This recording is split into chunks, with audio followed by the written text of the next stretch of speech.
My fiancée returned home after her extended trip with her mother and found the devastating note I left revealing all her dark secrets. Be me. Maya says she's going to Charleston with Chloe. Girls' weekend, she says. Beaches, cocktails, massage treatments. Says it like it's casual. Like we've done this routine before, and we'd always trusted each other. There was no reason not to. But this time it landed differently. Her eyes didn't meet mine when she said goodbye. Her kiss was light, robotic. She didn't look back when she pulled her suitcase down the driveway. I watched her drive off through the blinds. Didn't even wave. That evening I stood in the kitchen, eating stale crackers straight from the box, staring at the little magnet photo of us on the fridge, the one from Nashville 2 springs ago. Her cheeks red from laughing too hard. My arm looped around her like I thought I'd never let go. Funny how it already looked like a picture of strangers. Days passed, days of weird silences. No texts unless I sent the first one. No calls. Just a blurry selfie of a martini glass and an over-filtered shot of her feet by a hotel pool. Chloe didn't tag her in anything. I checked. She was home too early in some photos, which I only realized after stalking Chloe's tagged stories. That's what pulled the first thread. That and the way Maya kept typing LOL, like it was a placeholder instead of a reaction. Cold, rushed replies. One-word answers. Still, I didn't say anything. I cooked dinner. I cleaned. I went to work and came back to a house with too much air in it. Something just wouldn't sit right in my stomach. There was this pressure, a coil inside my chest. She came back Tuesday night. Didn't text ahead. Just walked through the door with that fake tan and her expensive perfume and said, "Hey babe, miss me?" She looked exhausted, but not in the way you do after a spa weekend. She looked drained, used. I nodded. Yeah, how was it? She dropped her bag by the stairs, peeled off her jacket like she was in a rush. To get out of her own skin? Good, so relaxing we needed it. Girl talk drinks lots of gossip. She smiled too hard and didn't ask me anything. Not how I'd been. Not what I did while she was gone. She took a shower without kissing me, then got in bed and scrolled through her phone, like I wasn't even there. Her lock screen lit up once around 11:47 p.m. A notification from an app I didn't recognize. Purple icon. Some scheduling thing. No messaging. I stared at the back of her head in the dark, the soft buzz of her phone lighting her face. Every few minutes, I couldn't sleep. By morning, she was gone again. Something about needing to get to the office early. But her tablet was still charging by her nightstand. I don't know what got into me. I'd never gone through her things before, but my hand moved before my brain could argue. I opened the tablet. No password. I didn't have to look long. There was a folder buried in her files, labeled Reflections.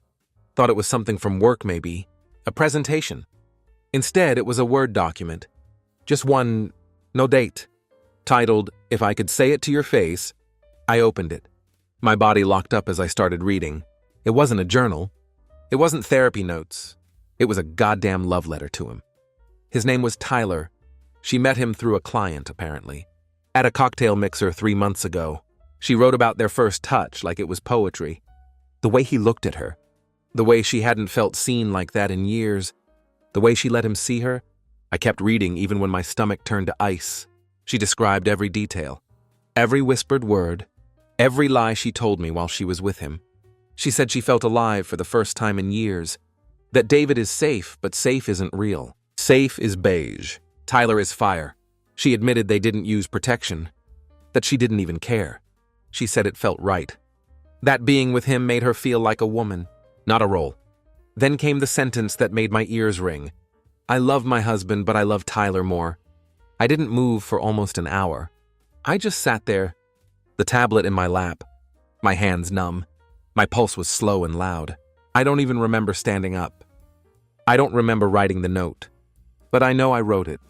4 words, black ink, stuck to the fridge. I read it all. I walked out without slamming the door. I didn't pack a bag. I didn't take anything. Just my keys, my wallet, and the last few ounces of dignity I still had. The next morning she came back, and everything changed. I got back to the house just before sunrise. I hadn't slept. My body was awake, but my brain was somewhere else, like I was floating a few feet behind myself. watching a stranger walk through the motions. I sat in the driveway for a long time, engine running, hands gripping the wheel tight enough to leave impressions. The windows were still dark. I could see the sticky note on the fridge through the kitchen window, lit dimly by the microwave clock. I read it all. She must have seen it when she came back the night before, must have stood there reading it over and over, trying to figure out how much I really knew, trying to guess what was still salvageable. But when I walked in, she wasn't crying. She wasn't even angry. She was pouring coffee. "Morning," she said. Like we hadn't shattered, like everything was normal. I stared at her waiting for the apology. The panic, the human reaction, but she just sipped her mug and turned around. "I figured we'd talk," she said. Talk. I dropped my keys on the table. The sound made her flinch. "Talk about what, Maya?" She rolled her eyes. "Don't do that. Don't turn this into some drama. You clearly read something you weren't meant to see, and now you're spiraling." I laughed. Actually laughed. Sharp and bitter. Spiraling. "You wrote a love letter to the guy you cheated on me with." Her tone sharpened. "It wasn't a love letter, it was a process." I stepped closer. "You described him touching you. You wrote that you weren't ready to leave me, because you weren't finished tasting freedom." She looked at the floor, like I was inconveniencing her. "You weren't supposed to find it. You keep saying that like it makes this better." She slammed her cup down. "Fine, you want me to say it? Yes, I saw someone. Yes, I lied. But maybe if you paid more attention to me, if you didn't act like this safe little husband all the time, I wouldn't have felt so goddamn invisible." There it was. The shift. The slow twist of the knife. The way only someone who knows your deepest insecurities can do. "You felt invisible," I repeated. "So you threw away our marriage like it was a cheap jacket?" She folded her arms. "It's not black and white, David. You keep thinking I'm some villain. Maybe if you tried to understand why I felt the need to step outside, we wouldn't be here." I stood there soaking it all in, the contempt in her voice, the way she twisted it into my fault. Like I didn't bend over backwards to make her happy. Like I hadn't been loyal to a fault. Like I hadn't ignored every damn red flag. Because I loved her too much to believe the worst. "I didn't cheat because I hate you," she said. "I just needed more." "More than me?" I asked. "More than the life we built? More than the man who held your hand through your father's surgery? Who worked overtime to get us out of debt? Who stood beside you when you didn't believe in yourself?" She didn't answer. I should have screamed.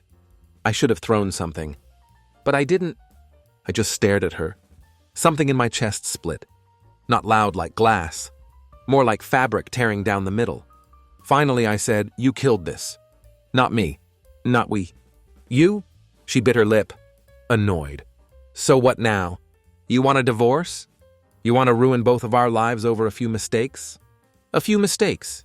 She said it like she dropped a dish. "No," I said. "You already ruined mine. Now I'm just making sure I don't keep living in it." I walked upstairs, took a single suitcase, and filled it with enough clothes for a few weeks. I didn't look at the photos on the walls. I didn't look at our bed. I didn't look back at her when I walked past the kitchen. As I reached the front door, she called out, "You're overreacting." I paused. My hand was on the knob. "No," I said. "I'm just finally reacting." Then I left. I stayed in a cheap motel the first few nights. One of those off-the-highway places, with a rusted ice machine, and curtains that don't fully close. The room smelled like bleach and stale cigarettes. Even though it was labeled non-smoking, I didn't care. It was quiet. It was mine. No perfume lingering in the air. No ghost of laughter in the hallway. Just a stained ceiling and the low hum of isolation. I kept my phone on silent. Every hour or so I'd glance at the screen. Missed calls. Unread texts. All from her. Maya. "David, please just talk to me." "You're blowing this way out of proportion. You know I didn't mean to hurt you. I didn't do anything that bad. Please don't tell anyone. Are you with someone else? Is that what this is?" The irony of that last one almost made me throw the phone across the room. She kept calling me by name in every message, like saying it would anchor me, like it would make me remember who she used to be. But the Maya I knew, the woman I married, died somewhere between "I love you" and "I love Tyler more." I didn't respond. I spent those days replaying everything in my head, Not just the document, the years leading up to it. The slow erosion, the way she used to reach for my hand in the car, the way her eyes stopped lighting up when I walked into the room. I'd asked her about it once. A few months ago? You okay? I'd said. She was tying her hair back and didn't even look up. I'm fine, just tired. Always tired? I started noticing how she used the word fine, like a wall, flat, thin, cold. I used to think it was work stress, life stress, normal marriage stuff, but now I realized she'd been pulling away while I was still running toward her. She wasn't tired. She was somewhere else. And while I was losing sleep over whether I was doing enough, saying enough, being enough, she was writing love notes to a man who got to see the parts of her I never even knew she was hiding. By the fourth day, I went back to the house. Not for her. For me. I needed to see it with different eyes, to know I wasn't crazy, that I hadn't imagined the change. She was there on the couch, knees curled, blanket around her like she was the one who'd been left behind. Her hair was unwashed. There were empty wine glasses on the table. When she saw me, her eyes lit up for a second. "David," she whispered. Like it was some miracle. "I'm not staying," I said. The hope in her face cracked instantly. "I just came for my things. The rest of them. Can we at least talk?" I nodded toward the table. "Was that what you did with him?" "Sit and talk like this." She stood up too quickly. "You don't get to do that. You don't get to punish me like I'm some cartoon villain. I'm a human being, David. I made a mistake." I walked past her. "Stop calling it a mistake. You packed a bag and flew across the country to fuck someone else. That's not a slip-up. That's a choice." She grabbed my wrist. Not hard. Just enough to make me stop. I didn't mean for it to go that far. I pulled away. But it did. She was quiet then, barely above a whisper. "Do you still love me?" That question. Like she hadn't shattered everything. Like love was a switch I could flip back on. If she looked sad enough. I looked at her for a long time. "I think I loved who you were," I said. "And maybe that version of you is still buried in there somewhere. But I don't know this person. The one who lies, the one who writes about tasting freedom. While I'm doing laundry and wondering if you're okay." Her lip trembled. Her eyes filled. But there were no tears. Not real ones. She didn't say anything else. She just let me go upstairs and pack the last of my clothes. I didn't rush. I moved slowly. With purpose.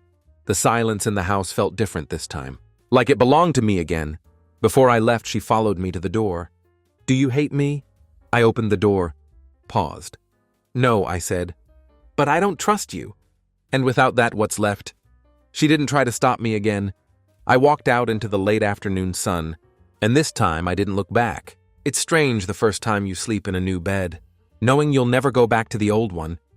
Not just the mattress. Not just the space. It's the history, the echoes, the place you laughed, cried, whispered half-drunk confessions under tangled blankets, made plans for a future that no longer exists. I moved into a small rental unit on the west side of town, a one-bedroom above a bakery. That smells like fresh bread and vanilla. The guy who rented it to me said, "Most of the tenants here are quiet. You'll be fine." I didn't answer. I didn't care about the noise. I signed the lease that morning, paid first and last. And as I was leaving, the landlord casually said, "New start, huh?" I stopped at the threshold. Something like that. He smiled. Nothing wrong with starting over. Beats staying where you're not wanted. There was something about that. Where you're not wanted. That stuck. Because that's exactly what it was. Not just betrayal. Not just lies. Maya made a choice to put herself in someone else's arms. Because she wanted to. And she stayed there, and she wrote about it like it was a chapter of some thrilling romance novel, while I was still trying to be her partner, in a story she'd already checked out of. The day I moved my stuff out completely, she wasn't home. She texted me that morning, asking if we could talk when things cooled down. I didn't answer. I walked into the house with a friend, Jordan, my best man at the wedding, and we packed the rest in silence. The dining room table, my office chair, some books she never cared about. The record player she never used. Jordan looked at me halfway through and said, "Want me to put on music?" I shook my head. "No soundtrack. Just get it done." I found one last note. folded inside the drawer of my nightstand. It wasn't long. Just her handwriting. Small and sharp. I wish things had been different. I didn't mean to fall out of love, but I think I did. I don't know who I am anymore. I'm sorry that you found out this way. You deserve better.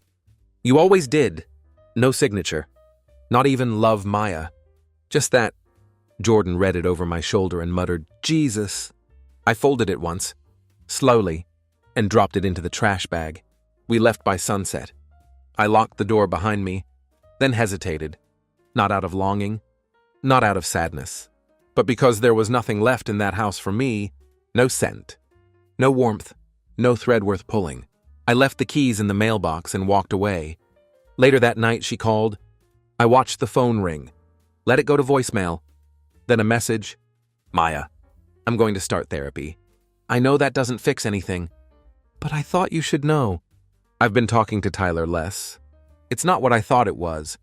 I think I screwed everything up, and now I don't even know what I want anymore. But I miss you. I miss us. I'd give anything to rewind. I didn't respond, because here's what I learned. You don't fight for someone who lit the match and watched you burn just to see if you'd scream. You don't go back to the house that turned its lights off while you were still inside. And you don't beg to be chosen when you were supposed to be enough the first time. A week went by before I heard her voice again. Not through a call, not a voicemail. A real voice. In person? I was leaving the coffee shop by my new place, the one with the burnt espresso and the mismatched chairs. When I saw her, she was leaning against my car, just like that. No warning, no text, no reason. She was dressed like she had somewhere better to be. Boots she never used to wear, leather jacket zipped halfway, sunglasses in her hand. Not crying, not even pretending. She looked like someone who had decided her role in this little drama was the misunderstood protagonist, waiting for the man who walked away to realize his mistake. I stopped 2 steps from her. What are you doing here, Maya? She tilted her head. You changed your number. No, I said. I blocked you? She smiled a little. You always were direct. I didn't smile back. She sighed. Look, I just wanted 5 minutes. That's all. I'm not here to beg. I don't know. I thought maybe we could have a real conversation. I glanced behind her. A couple walked by with coffee and held hands. Normal. Uncomplicated. Real. I think we had that already, I said. Not really. You walked out? I needed space to explain. You wrote everything you needed to explain in that document, I said. And everything else you told me after. Was you trying to control the story? Her face hardened. That's not fair. No, I stepped closer. You lied to me for months. You slept beside me knowing you were with someone else. You planned that trip, Maya. You bought the ticket. You packed the bag. You booked the room. And then you wrote about it like it was a dream. You didn't want to wake up from... So tell me again what part of that is supposed to be fair. She looked down, and for the first time I saw it. Not guilt. Not grief. Defeat. I didn't know what I was doing, she said quietly. It just happened one moment at a time. I didn't go looking for it, I swear. I scoffed. You took a flight. You crossed state lines? That's not a moment, Maya. That's a plan. Silence. She finally looked up. I ended things with him. I don't care, I said. I'm not your rebound. I'm not your reward for realizing he wasn't what you thought he'd be. You didn't just betray me. You turned me into a placeholder while you went and found yourself. You left the door open and expected me to just wait on the porch. She stepped forward. I didn't mean for you to find that file, but you wrote it anyway. So who was it for? She opened her mouth, closed it, and then she said something that stuck to my ribs. I think I wanted to be seen, even if it meant being caught. I stared at her for a long time. No words. She shifted her weight. So that's it. We're just nothing now. I shook my head. No, we were everything. And then you killed it. So no, we're not nothing. But we're done. She looked like she wanted to cry. I think she thought that would move me. I loved you, she whispered. No, I said. You loved yourself with me watching. Then I got in my car, and I left her standing there, alone in the parking lot. And it didn't hurt like I thought it would. The first full breath I took came days later, standing in a grocery store aisle, staring at a shelf of hot sauces. It sounds stupid, I know, but something about that moment hit me harder than any of the screaming matches or sleepless nights. I was just standing there, holding a bottle of habanero garlic, and I realized this was the first time in years I'd picked something only because I wanted it, not because she liked it, not because it was our favorite, not because we used it on tacos every Friday. Just me, just a damn hot sauce, and that's when it sank in. I'd built a whole life around someone who was never really building one back. I had to relearn how to function without her orbit. Mornings were the worst. Waking up in that quiet apartment, with no sounds of her brushing her teeth, no half-brewed coffee waiting, no footsteps in the hall, just sunlight and space, and a version of me I didn't recognize anymore. But piece by piece I started taking it back. I changed my routines. I deleted the playlists we made together, started making new ones. Louder, messier, less curated. I got a haircut she always said didn't suit me. Turns out it does. I stopped checking her socials. Eventually, I stopped even wanting to. People around me started noticing something was off. My mom asked if everything was okay. I told her we were separated. She didn't press. Jordan knew. He didn't say much. Just handed me a beer one night and said, "Some bridges need to burn. You don't owe her water." At work, I stopped volunteering for extra hours. I started taking lunch alone. Started reading again. Started sleeping real sleep. Not the kind where your body's horizontal, but your brain's sprinting laps. She tried texting again. Less often, always different tones. One day regretful, one day flirty, one day philosophical, like we were characters in some grand, misunderstood love story. Maya, do you ever think about the beginning? Do you remember our anniversary in New Orleans? Do you think if I hadn't gone to that conference, things would be different? Do you hate me? I miss my friend. I didn't answer any of them. I wasn't her friend. I was the man she buried with a smile and a plane ticket. What really kept me grounded was the journal. Yeah, I started writing, not out of some self-help revelation. It just happened. One night, I sat down and started listing everything I remembered about her. Not the good parts. The real parts. The look she gave me when she thought I was being too sensitive. The way she called emotional honesty drama. The times she made me feel small in front of other people and laughed it off as a joke. I filled 3 pages in one sitting. Then I flipped back to the beginning and wrote across the top in red ink, "Don't forget what it felt like."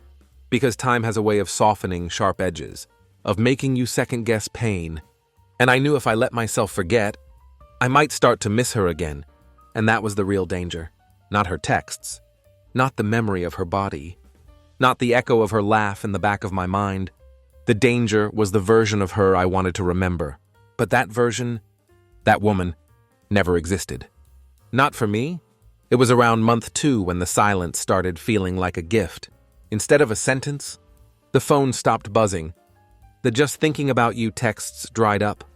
Whatever little campaign Maya had launched to pull me back into her storm finally fizzled. Maybe she got tired. Maybe she ran out of ways to twist the story. Or maybe, most likely, she realized I wasn't going to be the backup plan. She could crawl back to when reality slapped her in the face. Because that's the thing about people like her. They don't really regret what they did. They regret losing control. They regret losing the safety net. The last message she ever sent me came late one night. I didn't even see it until the next morning, because I had finally gotten a full 8 hours of sleep. "Maya, I guess this is goodbye then. I hope someday you'll remember the good, not just the end. I did love you in my own way. I hope that counts for something." I didn't reply. I deleted the message. Then I blocked the number again. And it didn't hurt. It was like closing the last page of a book. I should have stopped reading years ago. Around that same time, I started seeing someone not in the way people do to cover the cracks. Not a rebound. Not some fix-it girl I projected my broken pieces onto. Her name's Natalie. We met at a volunteer event for the local animal shelter. Ironic since Maya always hated animals. Said they were too much work. Natalie was wearing paint-splattered jeans and trying to keep a terrified mutt from bolting under a folding table. She made a joke about the dog having better taste in people than she did. I laughed without pretending. Felt weird. Good weird. Real. We talked. We worked. We grabbed coffee. No pressure. No masks. No pretending. She didn't know my history at first. I didn't lead with it. But when I finally told her, really told her, she didn't blink, didn't flinch. She just said, that wasn't love, that was control. Big difference. And for the first time in a long time, I believed it. Natalie didn't try to save me. She didn't try to rewrite the story. She just saw me, and I didn't feel like I had to earn that. It was small things that reminded me what I'd survived, like hearing a couple argue in the parking lot and realizing I wasn't anxious because I wasn't involved, like waking up on a Sunday and knowing no one was lying to my face, like picking up my phone and seeing no unread messages from someone who only remembered me when she felt alone. Grief didn't leave all at once. It never does. Some days I still felt like an echo. Some mornings I woke up reaching for a shadow. That didn't exist anymore, but more and more those moments faded, replaced by laughter that didn't feel forced, by peace that didn't come with a catch, by quiet that didn't feel like punishment. I was no longer someone's backup plan, no longer someone's safe space, while they chased strangers in hotel rooms and called it freedom. I was just me, and for the first time in years, that was enough. It was a Thursday when I ran into Chloe. Yeah, that Chloe, the bestie Maya was supposedly with on the now infamous Charleston trip. I hadn't seen her since the wedding. She looked older now, but sharper somehow, eyes more tired, voice more deliberate. She spotted me near the entrance of a bookstore downtown, called my name like she wasn't sure if she should. David, I turned half expecting some kind of awkward smile or stiff nod. But she came over, arms folded across her chest, like she was carrying weight that didn't belong to her. I was hoping I wouldn't see you, she said. Then quickly, I don't mean that the way it sounds. I raised an eyebrow. All right, she exhaled. Look, I didn't know what she told you about the trip. About me? My jaw tensed. She watched me carefully. I didn't go with her. I didn't even know she was leaving town. I found out about Tyler weeks later. She told me not to say anything. Said you two were working through stuff. And she didn't want me confusing the narrative. Her words, confusing the narrative. Of course. I laughed once. Dry. She used you as an alibi. Chloe nodded. I didn't like it, but she was falling apart. And I didn't know what was true anymore. She'd say one thing to me, another to her coworkers, and then act like you were the problem. I kept thinking maybe this is just one of those messy seasons. But then she looked me dead in the face and said, it's not cheating if it's evolution. That's when I stopped defending her. That line, it's not cheating if it's evolution, the kind of thing you only say when you're trying to rewrite morality with lipstick and justifications. I'm sorry, Chloe said. You didn't deserve that. I nodded. I know. She hesitated. She's not doing great, you know. I figured she's not with him anymore. Tyler? I looked her straight in the eye. I'm not surprised. They weren't building anything. They were just escaping from what they didn't want to fix. Chloe winced. Yeah, that's exactly what it was. She paused before walking away. If you ever want the full story, I can tell you, but I shook my head. I've heard enough stories. I'm done living in hers. And just like that, she was gone. I stood there in the breeze, letting the past close the door behind it. The lies, the performative guilt, the smoke and mirrors she built around her choices, all of it fading like fog under sunlight. I didn't hate Maya. I didn't even wish her harm. I just didn't need her anymore. That was the real turning point. Not the confrontation, not the move out, not even the new relationship. It was the quiet certainty that she no longer had a say in who I was becoming, that she could no longer reach me, not with her guilt, her charm, or her carefully phrased almost apologies. The story was done, and I was writing something better. Life didn't change overnight. It wasn't cinematic. There was no triumphant music swelling as I walked into the sunset with Natalie's hand in mine, or some neatly tied-up scene where I delivered a final zinger and disappeared into a new chapter like a movie ending. It was quieter than that. Real healing happens in the details, in the way I learned to cook for one, without feeling lonely, in how I left my laundry in the dryer too long, without anyone sighing in disappointment. In the first time I laughed so hard, I forgot who I used to be with. I found myself in bits and pieces, at the gym, on long walks with no destination, in late-night calls with Jordan, where we talked more about life than we ever did before. He said something once, something simple, but it hit me like a freight train. She didn't break you. She just reminded you who not to trust with your heart again. That stuck. Because yeah, what Maya did, it tore through me. The betrayal, the gaslighting, the casual way she tried to rewrite the truth, even after I'd read every word she'd hidden. But what broke me wasn't the act itself. It was the years I spent loving someone who deep down had already walked away. Loyalty without reciprocation is slow suicide. Natalie never tried to replace her, never once compared herself to Maya. That's what made her different. We didn't talk about Maya much. Only once over dinner, after I'd finally told her everything. She didn't interrupt, didn't pity me. She just said, "That must have been so lonely." And that was it. She saw it. The part most people miss? It wasn't the cheating. It wasn't even the lies. It was the loneliness of staying loyal to someone who had already left you emotionally, months before they ever packed a bag. Maya was a storm. Loud, sudden, thrilling. Natalie is the steady after the downpour. She knows how to sit with silence. She doesn't flinch when I'm quiet for too long. She doesn't need to be the center of every room. She shows up every time, not with grand gestures, but with presence, with peace. One evening, months into being with Natalie, we were lying on the couch, watching some mindless show with our feet tangled, and she said, "You're not afraid to exhale anymore." I looked at her, and I realized she was right. I wasn't bracing anymore. I wasn't watching shadows. I wasn't dissecting the meaning behind every sentence. Every sigh, every locked screen. For the first time in years, I felt safe, not because someone promised me I was, but because no one was making me doubt it. The thing about being betrayed isn't just the pain. It's what comes after.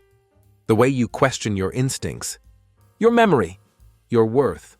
You carry that with you until something or someone gives you permission to put it down, and Natalie didn't hand me permission. She made space for it. Quietly, patiently. And in that space I found myself again, not as her husband, not as her victim, but as me, whole, standing, free. It's strange how peace doesn't announce itself. It doesn't knock or blaze through the door like rage does. It just settles in one day like dust in sunlight. I was sitting at a traffic light when I realized I wasn't angry anymore. Not numb, not bitter, just done, free. The Maya chapter didn't vanish. It's still there. It happened. It shaped me, but it no longer defines me. She doesn't get to be the center of my story anymore. She's a page, one that burned but didn't destroy the book. There was a time I thought I'd never be able to think of her without pain, that every song, every corner of our town, every smell of her shampoo in passing would reopen some invisible wound. But time, when you let it do its quiet work, doesn't just dull the edges, it redraws the whole map. And on that new map, there's no trace of her. There's just me. I didn't need closure from her. I gave it to myself. I learned that love isn't supposed to make you anxious, that loyalty isn't a leash, that trusting someone doesn't mean ignoring your gut, because you're afraid to confront the truth. I don't regret loving her. I regret staying after she stopped loving me back. She taught me what I will never tolerate again, what real partnership is not. And for that, in a twisted way, I'm grateful, because now I know what it is to be chosen without question, to be seen without having to perform, to be enough without asking. Natalie and I still take it slow. I'm not rushing to rewrite what was broken. We're not playing house. We're living real. Some days are light, some heavier. But there's honesty now, and I'll take that over illusion any day. The last time I saw Maya was 8 months ago. She didn't notice me. She was walking through a parking lot with someone I didn't recognize. She looked smaller somehow. Not physically, just reduced. She laughed at something he said. But even from a distance, I could tell it wasn't real. It was the laugh she gave when she wanted to be liked, not when she was actually happy. I didn't feel anything. Not anger, not loss, not even curiosity. Just relief. Because she wasn't mine anymore. And that wasn't a tragedy. That was the escape. So if you're reading this and you're where I was, if you're sleeping next to someone whose phone face down hides a whole other life, if your gut is screaming and you keep silencing it with hope, listen to it. You're not crazy. You're not overreacting. You're not too sensitive. You're just in love with someone who has already left the room. And no matter how beautiful the beginning was, if the ending requires you to lose yourself to survive it, close the book. I did, and I promise you, peace is waiting on the other side.